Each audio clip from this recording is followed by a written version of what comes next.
हाँ सर, सबसे पहले सभी को एक बार सादर नमस्कार।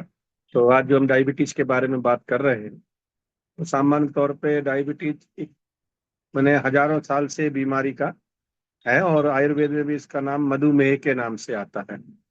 इंग्लिश में डायबिटीज बोलते हैं।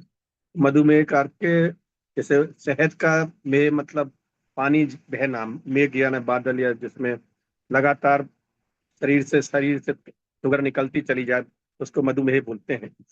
और इसकी बीमारी में यही सबसे बड़ी चीज है कि मरीज को मालूम ही नहीं पड़ता शुरुआत के कई वर्षों में कि वह डायबिटीज से पीड़ित है।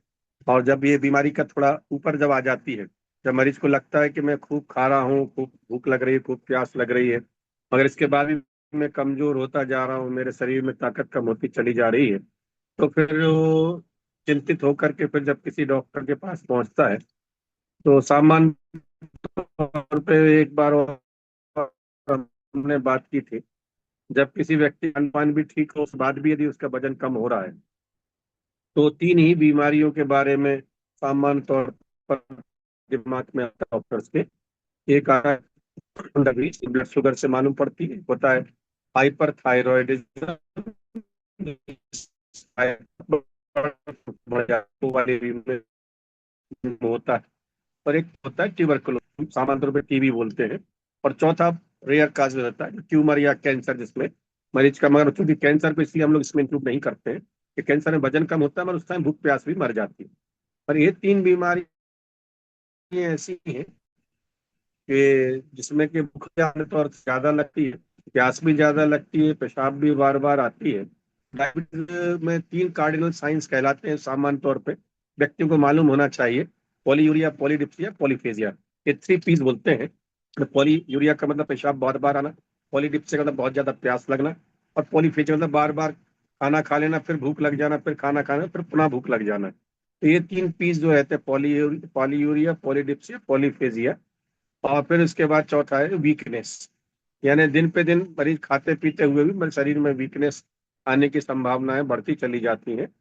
ये डायबिटीज के तीन चार जो सिम्टम्स, मेन सिम्टम्स है, जिनको हम लक्षण बोलते हैं, वो मरीज के अंदर होते हैं। जब ये लक्षण किसी को आते हैं, तो उसको चाहिए कि वो किसी डॉक्टर को या चिकित्सक को दिखा करके अपनी प्रॉपर जांच कराए। सामान्य तौर पे कोई भी डॉक्टर जब किसी आदमी का वजन कम को हो रहा है और भूख वगैरह सब ठीक लग रही है, तो या तो थायराइड, जो हाइपर थायराइड, थायराइड भी दो तरह का जो हमने पिछली बार डिस्कस किया था।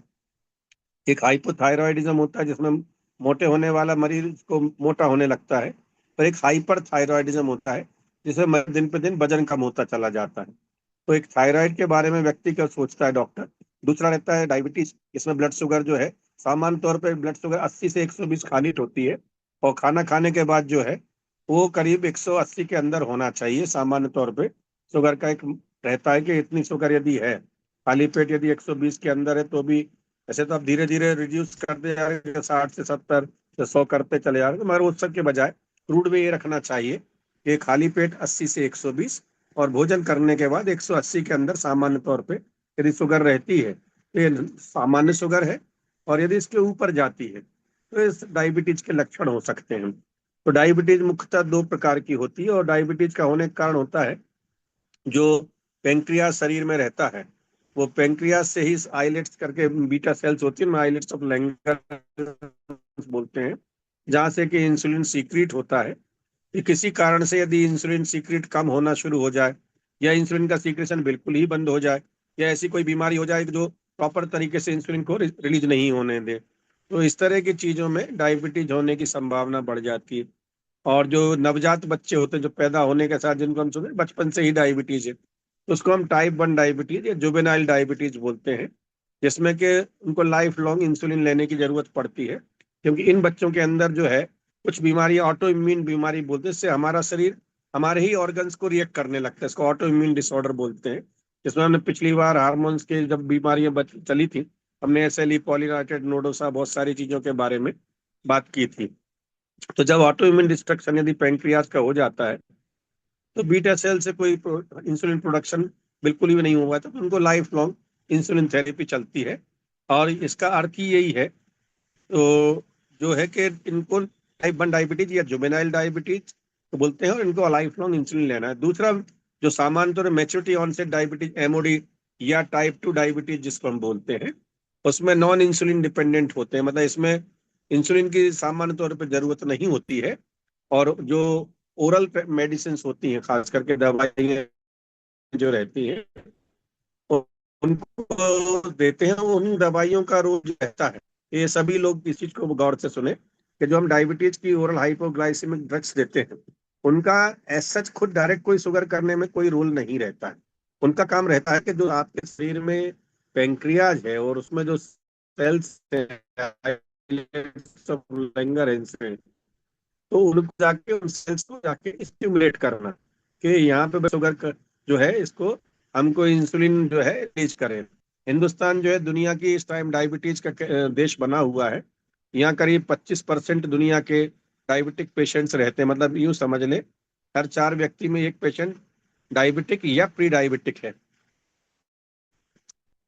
डायबिटीज के बारे में, ये सामान्य तौर पर टाइप 2 डायबिटीज इस बारे में इसलिए बहुत जरूरी जानना जरूरी है क्योंकि ये सामान्य तौर पर व्यक्ति को समझ में नहीं आती, क्योंकि जुवेनाइल डायबिटीज तो एकदम तुरंत ही शुरुआत में ही पकड़ा जाती है। इसके साथ जो लोग मोटे रहते हैं, चलने फिरने का काम कम करते हैं, कुछ जेनेटिकली भी मॉनिटर्ड रहते हैं, जैसे जिनके घर में डायबिटीज है, तो सामान्य तौर पर इनको डायबिटीज होने की संभावना बढ़ जाती है, जिसको हम डिस्पोजिशन बोल सकते हैं कि उसकी तरफ प्रीडिस्पोज्ड है बीमारी के प्रति। एक और डायबिटीज के बारे में जब बात आती है, तो एक आप लोगों ने सुना होगा, प्रेगनेंसी के टाइम पे लेडीज को डायबिटीज हो जाती है, जिसको हम जेस्टेशनल डायबिटीज मेलाइटस बोलते हैं। और वो खास करके प्रेगनेंसी में ही होती है, और प्रेगनेंसी होने के बाद फिर बात ये डायबिटीज ठीक हो जाती है। पर कई लोगों में देखा है कि जो डायबिटीज डिलीवरी के बाद ठीक हो जाती है, पर आगे भविष्य में इनको डायबिटीज होने की संभावना फिर भी बढ़ी हुई रहती चीज जरूर आप दिमाग में रखें। इनको यदि डिलीवरी या प्रेगनेंसी के दौरान यदि डायबिटीज हुई है, तो उस दौरान तो उनको परहेज करना ही है। आगे भी थोड़ा वो बीच में सामान्य से ज्यादा थोड़ा अपने शरीर की चिंता करके अपनी डायबिटीज के बारे में ना बढ़े, इसका ध्यान रखना चाहिए। फिर बहुत सारी अदर स्पेसिफिक टाइप्स की होती हैं जो डायबिटीज जो जेनेटिक डिफेक्ट्स के कारण होती हैं। पेंक्रियाज के कई बार ड्रग इंड्यूस्ड भी होती हैं। कई दवाई ऐसी होती हिट एंड रन कहलाती हैं, यानी वो दवाई हमने खाई तो वो जाके पेंक्रियाज के उन पर्टिकुलर सेल्स को करती हैं, और फिर वो महीनों वर्षों तक वहां से प्रोडक्शन बंद हो जाता है। इस तरह के ड्रग्स को हम हिट एंड रन ड्रग्स बोलते हैं। खास करके कई कैंसर टाइप की दवाई ऐसी होती हैं जिनको लेने के बाद पेंक्रियाज की काम करने की शक्ति कम हो जाती है, कई बार बिल्कुल खत्म हो जाती है। तो इस तरह से ये डायबिटीज के 3-4 प्रकार जो हमने मेन डायबिटीज, टाइप 1, टाइप 2 जेस्टर डायबिटीज और अदर स्पेसिफिक टाइप की डायबिटीज इस तरह से होती। अब सामान्य तौर पे चर्चा ये तो हुई कि भाई डायबिटीज होती है। अब डायबिटीज होने के कारण, जैसे हम अभी बात कर रहे थे कि घर में जिसको होती है, माँ बाप को या उनके परिवार में किन्हीं और मेंबर्स को रहती है, तो ये जेनेटिक प्रीडिस्पोजिशन हम जो बोल रहे थे कि यदि खानदान में है तो हमको भी होने की संभावना है, बढ़ जाती है। दूसरा होता है जो ऑटो इम्यून डिस्ट्रक्शन, जो हमने बात की थी। कई बीमारियां ऐसी होती हैं जिसे हमारा शरीर खुद ही अपने शरीर को फॉरेन बॉडी मान लेता है। हम बाहर वालों से लड़ने के बजाय हमारा शरीर कुछ ऐसे सेंसर्स उनके दिमाग में पहुंच जाते हैं कि वो अपने शरीर से ही लड़ना शुरू कर देते हैं, और अपने शरीर के ही ऑर्गन्स में उसमें पर्टिकुलर पेंक्रियाज है, वहां का डिस्ट्रक्शन कर देते हैं, जिसके कारण से कि इंसुलिन बनना ही बंद हो जाता है, जिसको हम टाइप 2 या जुवेनाइल डायबिटीज या बड़ी एज में भी आके हो सकता है। कई बार ऐसा नहीं कि नहीं हो सकता, मगर उसकी संभावनाएं बचपन में बहुत ज्यादा होती हैं। फिर तीसरा जो होता है टाइप 2 डायबिटीज, जिसके बारे में बात कर रहे थे कि मैच्योरिटी ऑनसेट या 25-30 साल की उम्र के बाद जो होती है, उसमें वो सबसे ज्यादा ओबेसिटी, जो लोग मोटे होते हैं। यानी आपने देखा होगा कि आजकल हिंदुस्तान में मोटापे का डर बढ़ता चला जा रहा है। ये बहुत वार्निंग एरिया तक हम लोग आ चुके हैं, क्योंकि हम लोग खाना तो उसी टाइप से खा रहे हैं जो पहले बहुत मेहनत खूब करने के बाद खाते थे, और मेहनत धीरे धीरे बिल्कुल कम होती चली जा रही है, जिसका दुष्परिणाम ये निकल रहा है कि बच्चे हमारे आगे जो है, विदेशों में तो बच्चे अभी तक, पहले हम लोग यही कहते हैं कि हिंदुस्तान के बच्चे, जो बच्चे हैं, बाहर के देशों के बच्चे बहुत मोटे होते हैं। अरे ये बीमारी हिंदुस्तान के सभी, खास करके शहरों की बात मैं कर रहा हूँ, पढ़े लिखे लोगों के बच्चों के बारे में बात कर रहा हूँ, कि माँ बाप बहुत ज्यादा उनको खिलाते पिलाते रहते हैं, लगातार खिलाते पिलाते हैं। नहीं, बच्चे की बार फिजिकल एक्टिविटी के बारे में, जो पहले बच्चे बाहर खेलने कूदने जाते थे, वो एक्टिविटीज कम हो गई।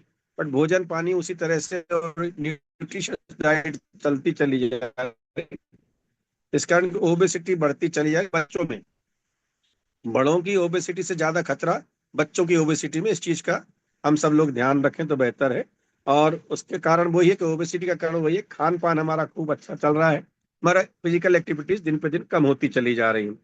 फिर हार्मोनल चेंजेस बॉडी में कई बार आते हैं, जिनके कारण से कि इंसुलिन की या तो सिक्रीशन कम हो जाता है, इंसुलिन की डिमांड बढ़ जाती है, उससे भी एक रिलेटिव डेफिशिएंसी ऑफ इंसुलिन है, तो उसमें भी हार्मोन, खास करके हम जेस्टल डायबिटीज के बारे में जब हम बात कर रहे थे, जो प्रेगनेंसी के दौरान डायबिटीज होती है, और खासकर कुछ ड्रग्स जैसे एलर्जी वाले लोग जिनको बहुत ज्यादा अस्थमा होता है, या जिनको बार बार एलर्जी होती है, बार शरीर में स्किन में बहुत सारे डिजीज होते हैं जिनमें ऑटो इम्यूनिटी के कारण से उनको स्टेरॉइड देना पड़ते हैं, तो उन ड्रग्स के कारण भी डायबिटीज का प्रेसिपिटेशन हो जाता है। स्टेरॉइड्स खास करके डायबिटीज बढ़ाने में काफी मददगार होते हैं। और ये हमने जब इंसुलिन के, जब हार्मोन्स के बारे में बात की थी, तो हमने इस चीज को बात करी थी कि जब एड्रिनल्स के हार्मोन में स्टेरॉइड्स की बात चली थी कि इनका काम होता है ब्लड सर्कुलेशन के अंदर ब्लड के शुगर को बढ़ाना, फाइट करना, स्ट्रेस को इंड्यूस करने टाइम उस टाइम अपने सीक्रेशंस बढ़ाना। तो ये स्टेरॉइड भी जो रहता है शरीर में, हमारे जो कुछ दवाइयों के साथ साथ स्टेरॉइड एक मेन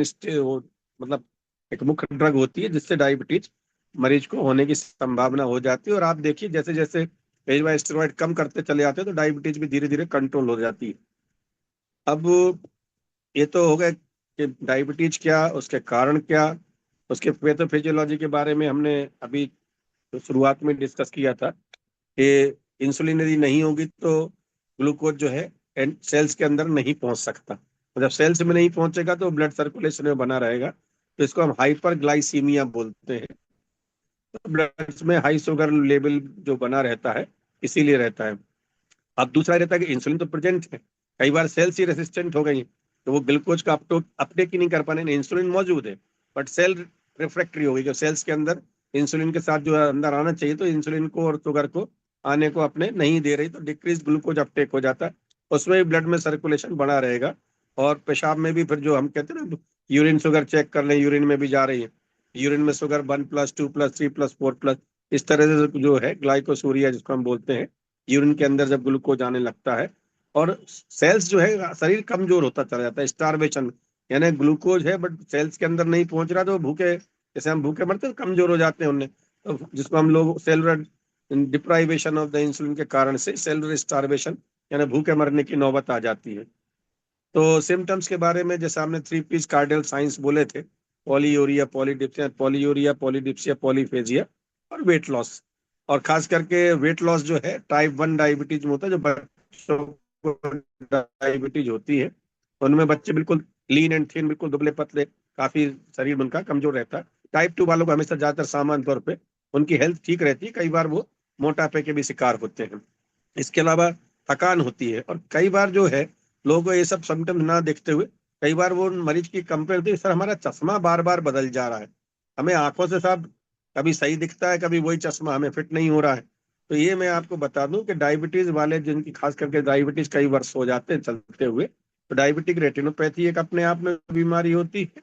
दूसरी चीज रेटिनोपैथी का कई बार हेमरेजेस होते हैं, इसमें जो हम लोगों का अंदर फंडस के अंदर रहता है, हेमरेज एक्जुडेट्स वगैरह आ जाते हैं, उनसे भी विजन कम हो जाता है।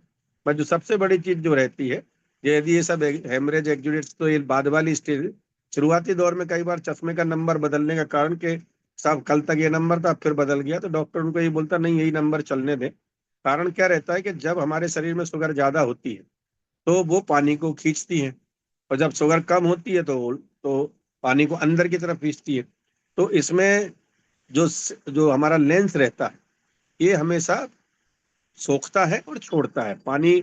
यदि उसमें बाहर हाइपर ऑस्मोलर सॉल्यूशन है तो लेंस का पानी खींच लेगा, तो हमारे को विजन अलग हो जाएगी। यदि हमारा हाइपो सॉल्यूशन है तो अपना लेंस जो है उस खींच लेगा, तो उस टाइम उनका लेंस खुल जाए, तो विजन आपका अलग तरह से बढ़ जाए।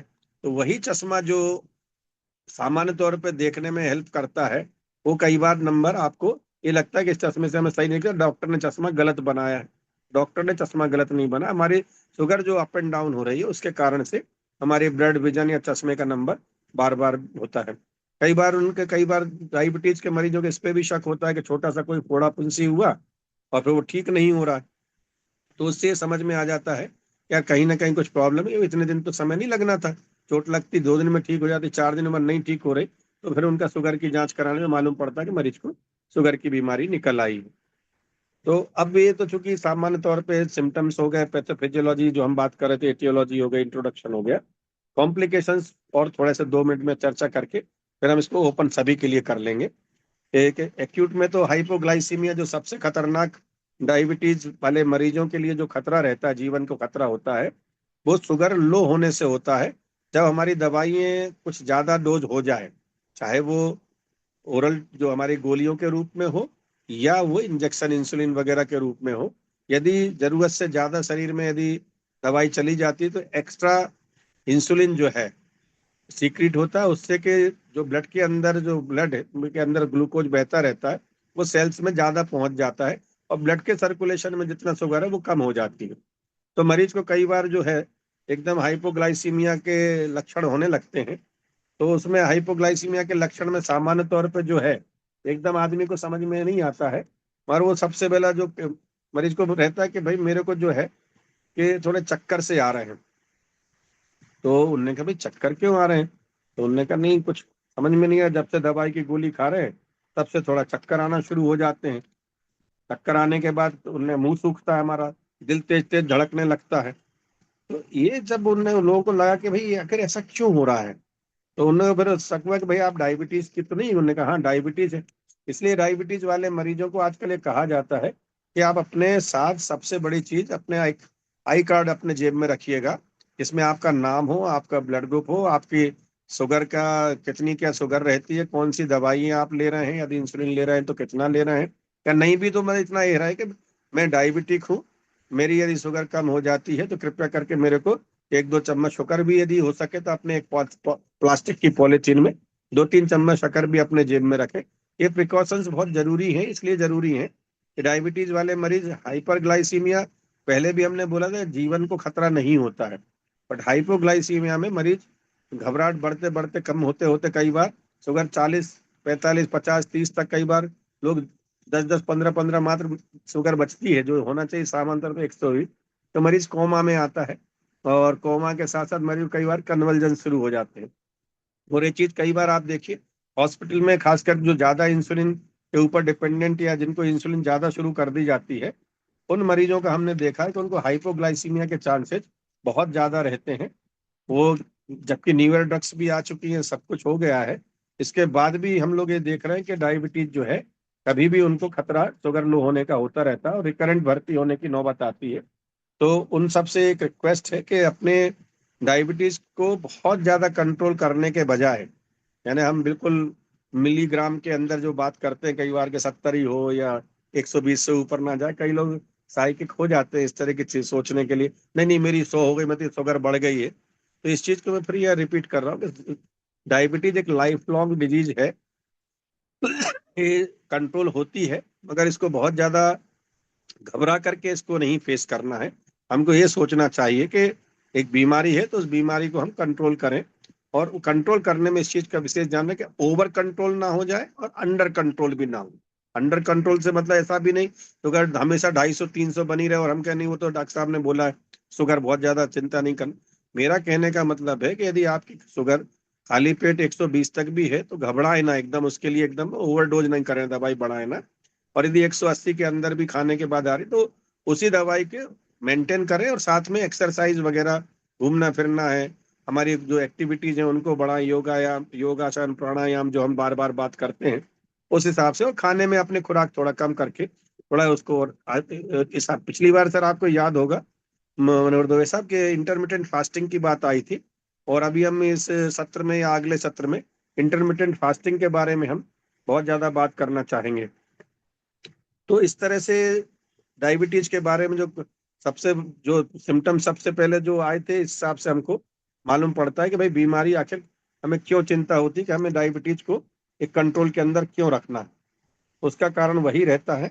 और सबसे पहले मैंने बताया कि कमजोरी होती है, फिर डिहाइड्रेशन, पानी की प्यास बढ़ती है, कंफ्यूजन होने लगता है, आदमी मतलब बात करते करते भूलने लगता है थोड़ा, फिर ज्यादा जब शुगर नीचे और आने लगती है तो ड्राउजीनेस की तरफ चला जाता है, और फिर इसके बाद जो है कई बार मरीज कोमा में कन्वर्जेंस वगैरह के साथ मरीज आता है। तो इस तरह से जो है हाइपोग्लाइसीमिया का रहता है।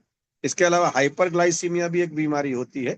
जैसे अभी शुगर लो होने पे तो हमने ये बता दिया कॉम्प्लिकेशन जीवन के लिए खतरा होते हैं, बट हाई शुगर भी अपने लिए शरीर के लिए नुकसानदेह होती है, क्योंकि यदि लंबे समय तक शुगर हाई बनी रहती है शरीर में तो उससे हमारी आंखों को नुकसान पहुंचने का चांस रहता है, जिसको हम रेटिनोपैथी बोलते हैं। इसके अलावा हमारे कार्डियक मतलब हार्ट के ऊपर भी डायबिटीज के विपरीत प्रभाव रहते हैं। किडनी के ऊपर हमारे लॉन्ग टर्म तक जिनको डायबिटीज रहती, क्रॉनिक रीनल फेलियर में जाने के चांसेस रहते हैं। और यानी यूं कहें जाए कि हम शरीर के प्रत्येक अंग हमारे डायबिटीज के द्वारा प्रभावित हो सकते हैं। यानी आंखों के अंदर कम दिखना, धीरे धीरे उसमें एक्यूरेट हेमरेज बढ़ते, पूरी आंख की दृष्टि पूरी खत्म हो जाना, कई बार होता है ऐसा। और डायबिटीज वाले सबसे ज्यादा ब्लाइंडनेस का कारण हिंदुस्तान में डायबिटीज है। किडनी के बारे में बता रहे हैं कि धीरे धीरे वो भी डैमेज होने लगती है, क्योंकि इसमें किडनी, ब्रेन और हार्ट, ये तीन हमारे जो शरीर के अंग हैं वो एंड ऑर्गन्स कहलाते हैं। एंड ऑर्गन्स का मतलब ये होता है कि जो इनका ब्लड सर्कुलेशन है वो वहां से आगे कोलेट्रल्स डेवलप नहीं होते, वहां जाके वो एंड हो जाते जहाँ इनकी ब्लड सप्लाई हो रही। और जो एंड ऑर्गन्स होते हैं तो यदि उनमें डैमेज होता है तो ये हमारे लिए ज्यादा खतरा होता है, और वो इरिपेरेबल डैमेज की तरफ बढ़ती चली जाती है। इसलिए डायबिटीज के 10 साल के बाद कॉम्प्लिकेशन आंखों के साथ साथ किडनी में भी आना शुरू हो जाते हैं। फिर यही स्थिति जो हमने, जो कि हम अभी बोल रहे हैं कि भाई ये सब चीजें, हार्ट हुआ, किडनी हुआ, ब्रेन हुआ, आईज हुआ, ये एंड ऑर्गन्स होते हैं।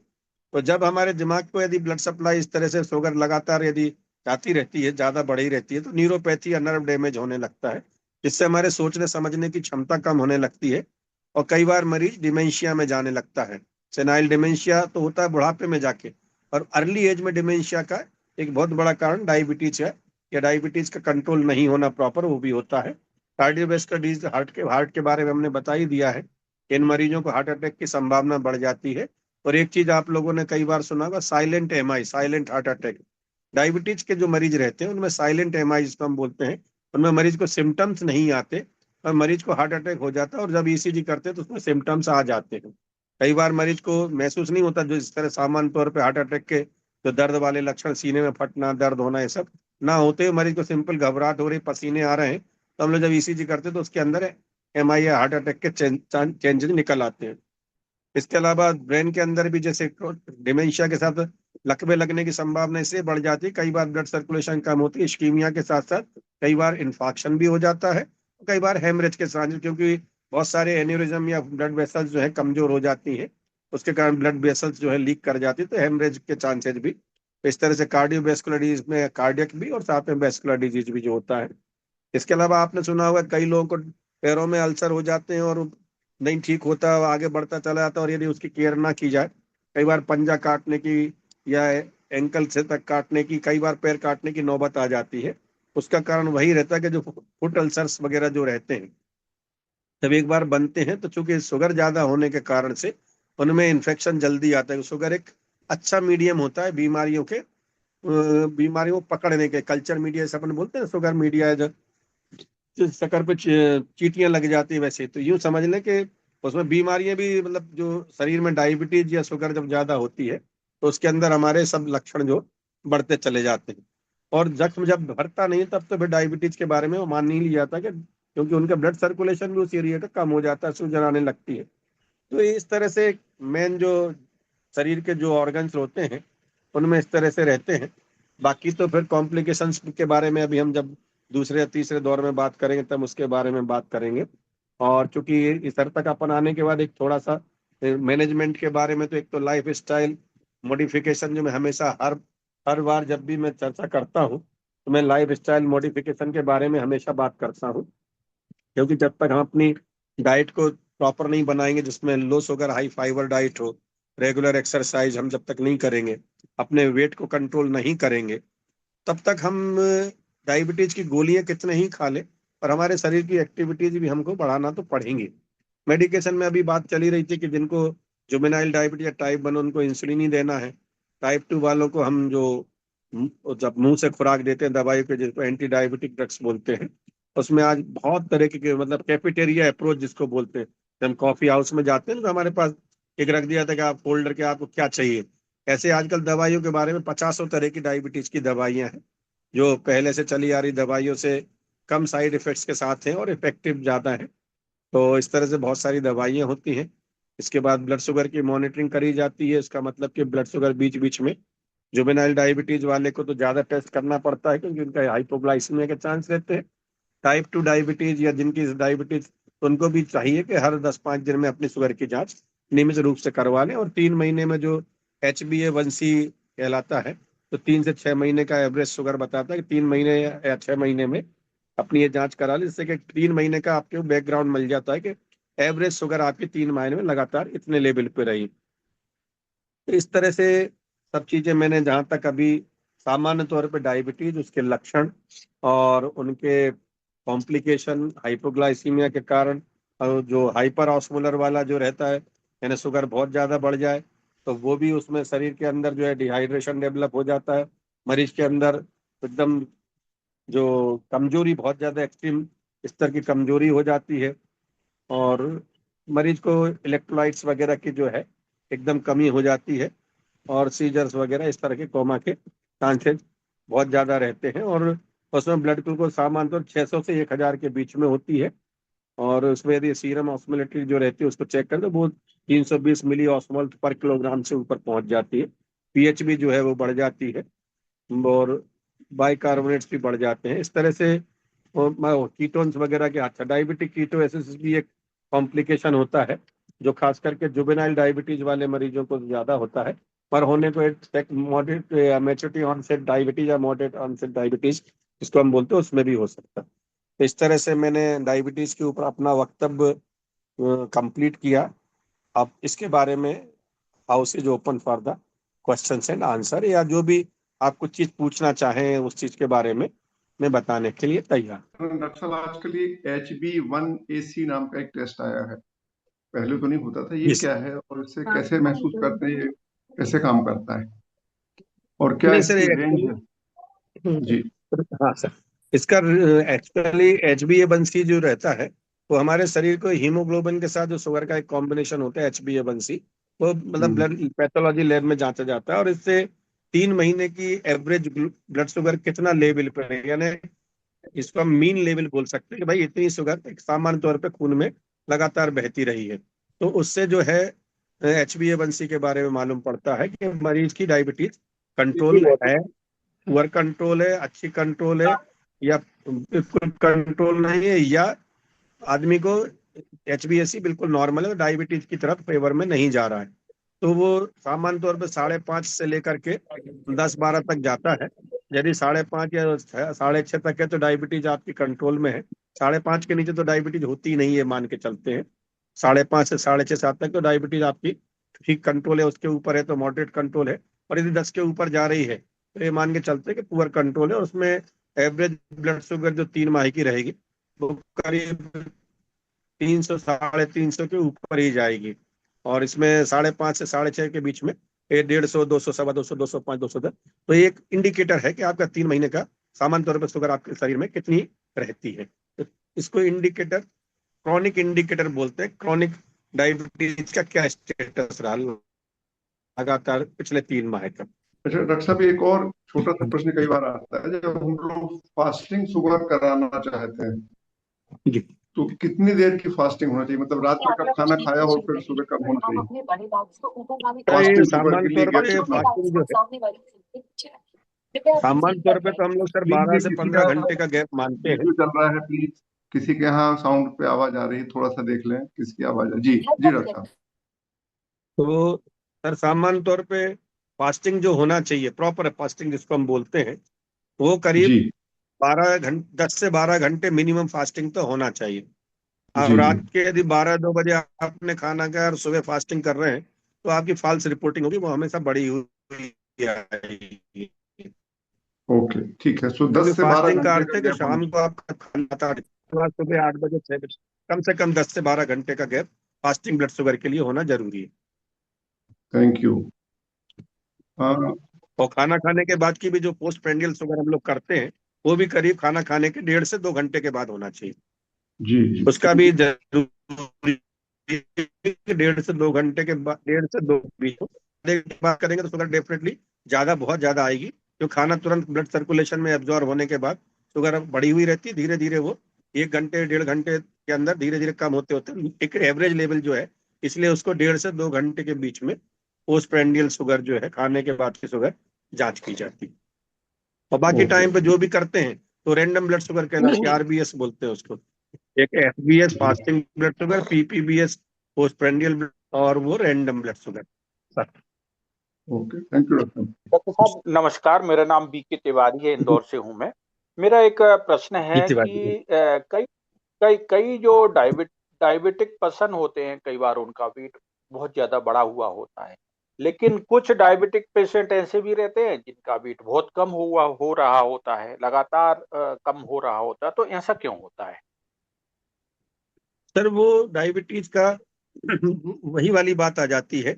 सामान्य तौर पर टाइप 2 डायबिटीज या जिनके शरीर में इंसुलिन की मात्रा सामान्य है, वो आदमी आपको सामान्य तौर पर मोटे मिलेंगे। और जिनमें इंसुलिन की मात्रा जैसे कि तेजी से कम होती चली जाती है किसी भी कारण से, तो फिर दुबले होना शुरू हो जाते हैं। पहला चीज तो ये हो गई इंसुलिन के कारण। दूसरा, वजन कम होने के कारण होता है शरीर से एक्स्ट्रा यूरिन, जो यूरिन जाते हैं उसमें शरीर की ब्लड शुगर अकेली बाहर नहीं जाती, उसके बाद बॉडी के इलेक्ट्रोलाइट्स भी जाते हैं यूरिन के साथ साथ, इसमें प्रोटीन्स भी चले जाते हैं, तो बॉडी में ओवरऑल कमजोरी आने की संभावना। इसलिए कई मरीज डायबिटीज के लेटर स्टेज में तो सामान्य तौर पर दुबले होते ही चले जाते हैं। शुरुआती स्टेज में, यदि सेकंड स्टेज में इसका मैच्योरिटी ऑनसेट डायबिटीज या टाइप 2 डायबिटीज, तो मरीज हेल्दी बने रहते हैं, मगर धीरे धीरे उनके बॉडी से जब यदि कंट्रोल नहीं होती डायबिटीज, तो उनके शरीर से शुगर के साथ साथ इलेक्ट्रोलाइट्स भी, प्रोटीन्स भी, और साथ में अभी बहुत सारे ट्रेस एलिमेंट्स, मिनरल जिनके बारे में हम नहीं जानते, वो भी जाते होंगे। इसीलिए वो शरीर को दिन पे दिन व्यक्ति कमजोर होता चला जाता है।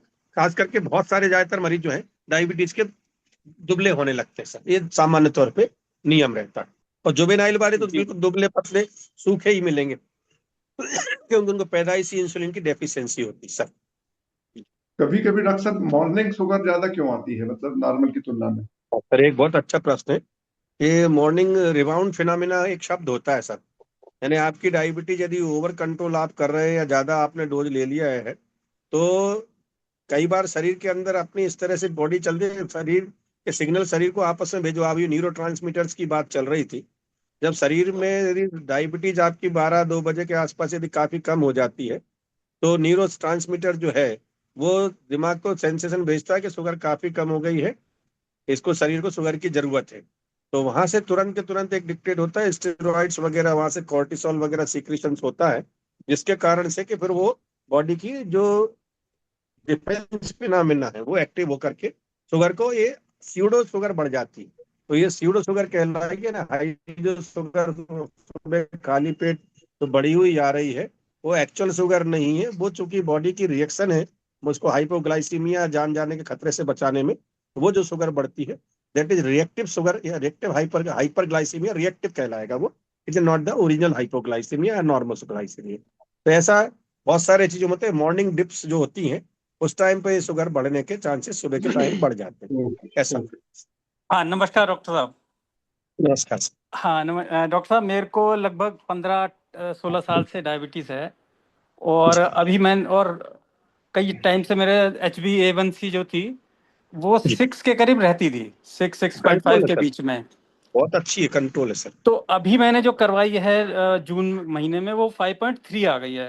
तो आपका नॉर्मल से नीचे आ रही है, अच्छी बात तो है। अब मेरे को क्या मेडिसिन बंद कर देनी चाहिए? मैंने एक टेस्ट और कराया था, इंसुलिन रेजिस्टेंस वो 2 था, और average estimated blood sugar glucose जो था 105 था। हाँ तो सर डायबिटीज की गोली आप डेफिनेटली कम कर दे सर।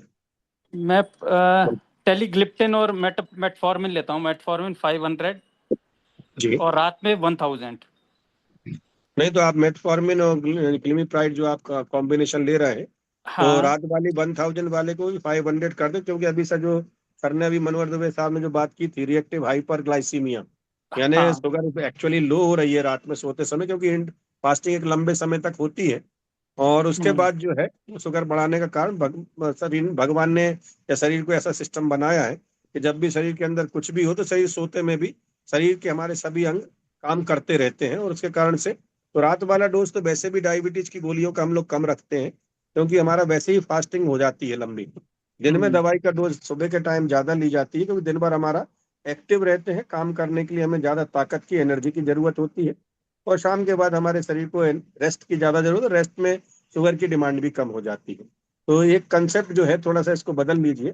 सुबह के टाइम यदि डॉक्टर से रिक्वेस्ट कर लें सब दिन में दवाई ज्यादा दे दें, हाई डोज देना है, इससे कोई यदि आपको कॉम्प्लिकेशन हाइपोग्लाइसीमिया कुछ भी होता है तो डे टाइम में ये आसानी से डिटेक्ट हो जाता है, we can take care of it. और यदि रात में हमारा शुगर लो होती है तो हमें खुद नहीं मालूम, घर वाले भी सब सो रहे हैं, आप भी सो रहे हैं, सभी कुछ सोते रह जाते हैं। इसलिए रात का डोज आप, मेरी ये सलाह है, कम कर लें, बट बेहतर आप अपने फिजिशियन से बात कर लें, क्योंकि ये गलत होगा कि मैं आपको एक फ्लैट या एकदम से बोल दूं कि आप ऐसा कम कर दें।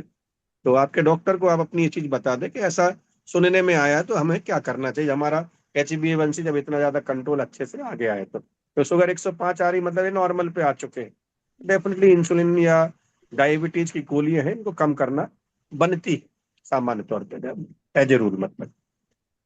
ठीक है डॉक्टर साहब, थैंक यू। जी सर। सर कंट्रोल डाइट से हम लोगों मतलब ने क्या है कंट्रोल बोलते डाइट? हैं तो डाइटरी कंट्रोल, तो सर इसका मतलब ये होता है कि हम अपने हाई फाइबर डाइट और मोटे अनाज जो इसको हम बोलते हैं, पहले बिर्रे की रोटी कहलाती थी, जिसमें चना और गेहूं के दोनों को मिला करके एक रेशियो में, और उसको आटा बना करके उसकी रोटी बना के खाई जाती है, उसको हम बिर्रे की रोटी बोलते हैं। और आजकल तो मोटा अनाज वाली बात कंसेप्ट आ ही गई है। और हाई फाइबर डाइट से मतलब होता है हरी सब्जियां और खास करके रेशेदार सब्जियां, इनको ज्यादा जब हम मात्रा में लेते हैं तो उसको हाई फाइबर डाइट बोलते हैं, इस तरह से। तो ये, और डाइट में सामान्य तौर पे जब अभी हम बात कर रहे थे, गंवार फली जो रहती है बहुत फायदा करती है, मेथी दाना बहुत फायदा करता है। इसके बाद करेला जो है, कई लोग करेले का रस भी पीते हैं, मैं तो कहूँगा करेले की सब्जी ही खाएं सबसे अच्छा। और जितने में हाई फाइबर में जो हम हरी सब्जी, पालक मेथी की भाजी है, टिंडा है, लौकी है, ककड़ी टमाटर, मतलब सामान्य तौर पर देखा जाए तो वेजिटेरियन डाइट जो रहती है वो हाई फाइबर डाइट अपने आप में रहती है। नॉन वेज डाइट जो रहती है लो फाइबर डाइट रहती है। और ये जैसे आप यदि प्याज लहसुन वगैरह रहते हैं तो वो भी इंसुलिन बूस्टर होते हैं जो लोग लेते हैं, तो ये भी अपने आप में रहता है। और जिनमें शुगर कम रहती है, फ्रूट जैसे सेव है, नाशपाती है, जामुन है, अमरूद है, इनमें शुगर उतनी नहीं है जितनी आम में रहती है या चीकू में रहती है।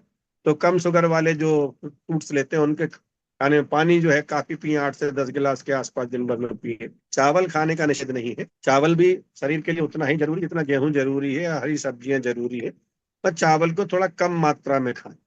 यानी डाइटरी कंट्रोल, दाल चावल रोटी, यानी जिसको हम दाल भात रोटी, हिंदुस्तान का जो जो कम होता है वो चावल में होता है।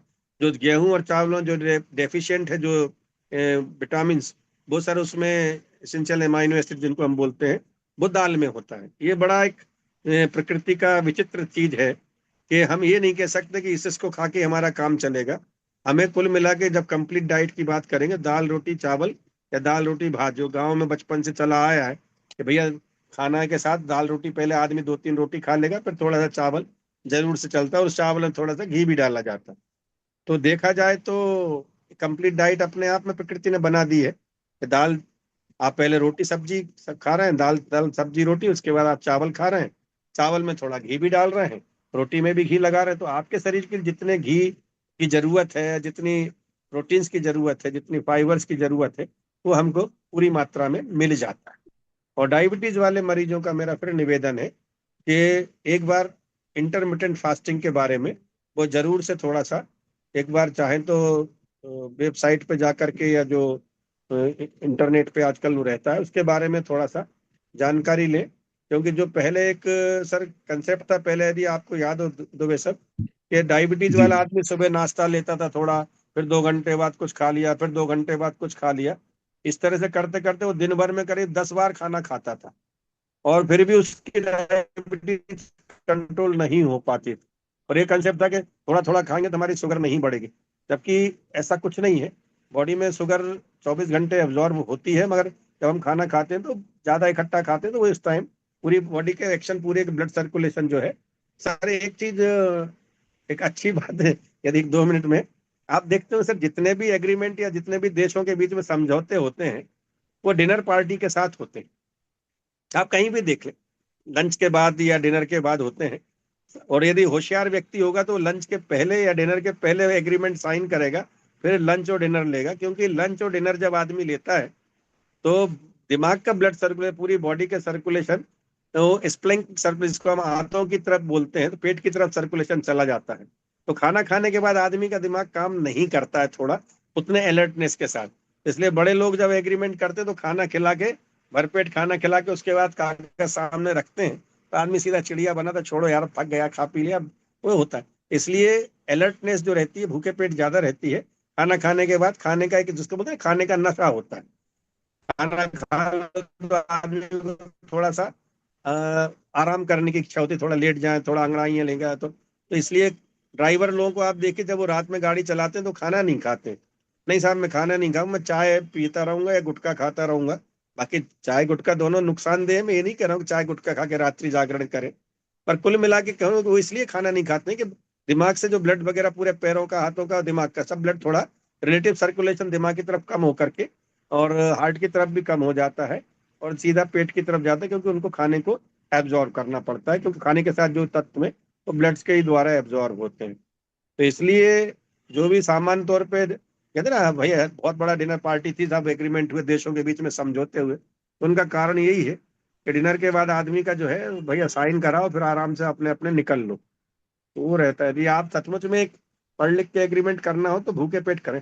सही की बात है। अपन जो घर में जो ब्लड शुगर जो मॉनिटरिंग जो मशीन है, उसका टॉलरेंस कितना रहता है? अपन जो लैब में कराते हैं तो सही कौन सा और घर का जो पर माइनीटर मीटर रहता है वो सही रहता है कि जो लैब में कराते हैं शुगर, वो जी, टॉलरेंस कितना रहता है वो पूछ जाता हूँ।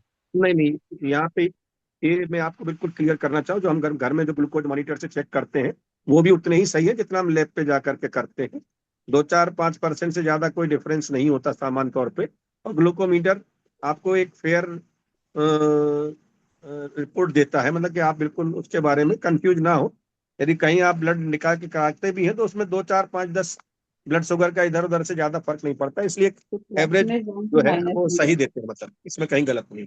ग्लूकोमीटर ठीक है, थोड़ा कंपनी अच्छी ले लें, जो अच्छे ग्लूको मॉनिटर्स रहते हैं, अच्छी कंपनियों के जो रहते हैं, रेपुटेड कंपनियों के, उनके ग्लूकोज मॉनिटर ले लें, तो वो एक स्टैंडर्ड रहता है उनका थोड़ा।